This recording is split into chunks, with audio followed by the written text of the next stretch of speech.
பச்சை அரிசி 4 ஆளாக்கு ஒரு ஆளாக்கு ஜவ்வரிசி போட்டு மிஷினில் கொடுத்து அரைச்சிட்டு வந்துட்டோன்னா அதில் நல்லா 3 மடங்கு தண்ணி ஒரு சட்டியில் வச்சு நல்லா கொதிக்க வச்சுட்டு இதை கொஞ்சம் தோசை மாவு பதத்தில் மாவை அளந்து எடுத்து கரைச்சிக்கிட்டு ஊற்றணும்.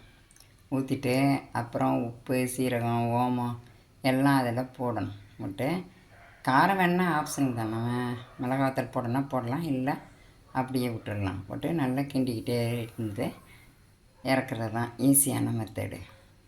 அதுக்கு பிறகு காயை நல்ல மறுநாள் நம்ம துணி விரித்து ஊற்றுறோம் இல்லையா, ஊற்றி முடித்தா பிறகு மறுநாள் பின்பக்கமாக பிரட்டி தண்ணி நல்லா தெளித்து அது பிறகு உரிக்க வரும். அந்த சேலையிலேருந்து உரிக்க அழகாக வரும். உரித்து அதை ஒரு நாள் வெயிலில் காய வச்சிட்டோன்னா நம்ம எண்ணெயில் போட்டு பொரிக்கிறதுக்கு வடகம் என்ற வத்தல் தயாராகிடும். நன்றி, வணக்கம். கஞ்சி வத்தல் செய்கிறதுக்கு தேவையான பொருட்கள் சொல்கிறேன். சீரகம், சோம்பு, ஓமம், பெருங்காயம், கல்லுப்பு, பச்சரிசி மாவு, இதெல்லாம் தேவையான பொருட்கள்.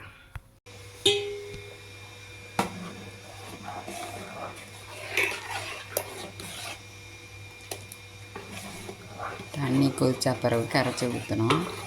இப்போ நல்லா கொலன்னு ஆகிட்டு இப்படி நல்லா வந்து இன்னும் கொஞ்சம் லிக்விட் கம்மியாக அடர்த்தியாகவும் இருக்கலாம்.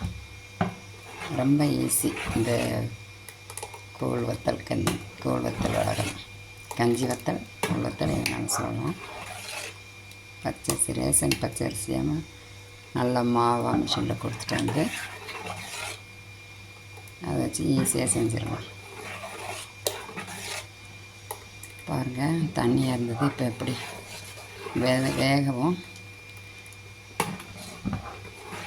நல்லா அடர்த்தியாக இருக்குது.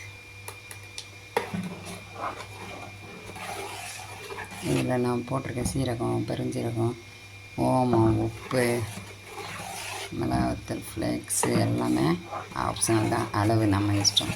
காரம் வேணும்னா வத்தல் பொடியை போடலாம், இல்லைன்னா வெறும் சீரகம், ஓமம் மட்டும் போட்டு உப்பு மட்டும் போட்டு காய்ச்சி குழந்தைங்களுக்கு எண்ணெயில் பொரித்து கொடுக்கும். இப்போ பாருங்கள், நல்லா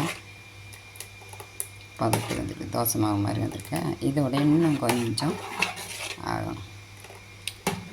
விடாமல் கிண்டிக்கிட்டு இருக்கணும். அடியில் பச்சரிசி இல்லையா, வேகும் போது உரையும். அதனால் எல்லா இடமும் பாத்திரத்துக்கு நம்ம எவ்வளோ மாவு கரைச்சி ஊற்றணுமோ அதை விட 2 மடங்கு கஞ்சி வரும்.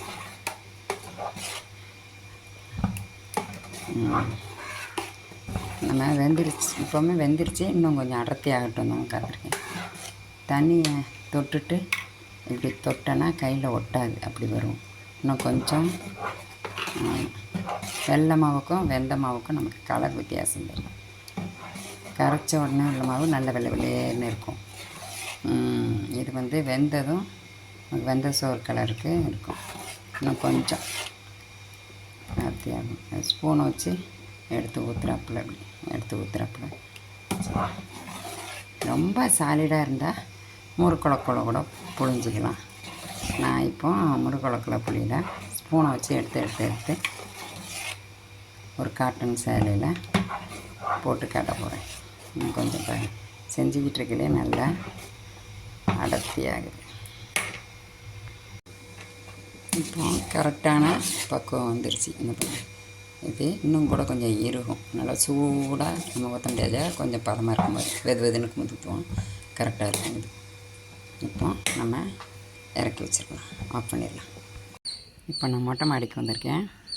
ஒரு காட்டன் சேலையை விரித்து வச்சுருக்கேன். அந்த கஞ்சி காய்ச்சின சட்டி அதை எடுத்து வைக்கிறதுக்கு ஒரு சின்ன சட்டி, இந்த சட்டியிலேருந்து எடுத்துக்கிட்டேன். இது 3 ஸ்பூன் இருக்குது.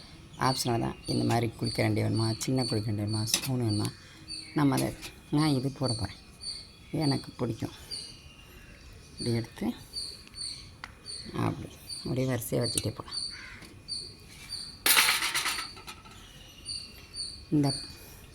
இந்த பானை நிறையா கரைச்சதுக்கு டபுள் மடங்கு கஞ்சி வந்திருக்கு நமக்கு. இப்போ நான் உங்களுக்கு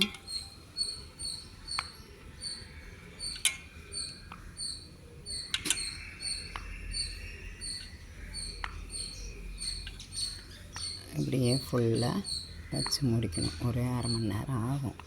அப்படி வரிசையாக வைக்கணும். அடிக்கிற வெயிலில் ஒரே நாளில்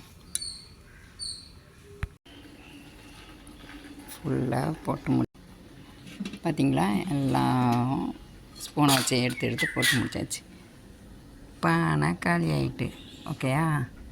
இப்போ இது நல்ல வெயிலில் ஒரு நாளில் சுண்டை காஞ்சிரும். அதுக்கு வடகம் இந்த பக்கம் ஊற்றினது நல்ல வெயிலில் காஞ்சிது. இதை நான் முதல் நாள் போட்டால் தான் எடுத்து காட்டுறேன் எப்படி எடுக்கிறதுன்னு. தண்ணி ஒரு பாத்திரத்தில் எடுத்துகிட்டு நல்லா இது மேலே இதை மடித்து போட்டிருக்கேன். சேலையை ஃபுல்லாக மடித்து போட்டிருக்கேன். நல்ல குளிர தண்ணி தெளிக்கணும்.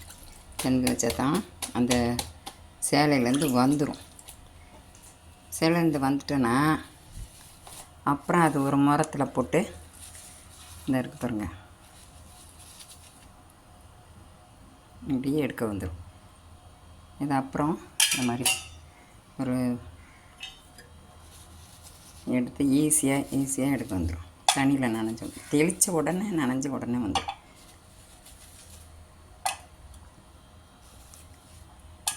இதே இந்த ஈரம் போகிறதுக்கு ஏற்றப்பில் சோளவில் எல்லாத்தையும் எடுத்து போட்டு ஒரு நாள் வெயிலில் வச்சா போதும், அழகாக காஞ்சிரும். அப்புறம் எண்ணெயில் போட்டு பொரிச்சிடலாம். எல்லாம் சேலையிலேருந்து எல்லாத்தையும் எடுத்து அதில் போட்டாச்சு. வெயிலில் வச்சு எடுத்துவோம், எண்ணெயில் பொரிக்க வேண்டியது தான்.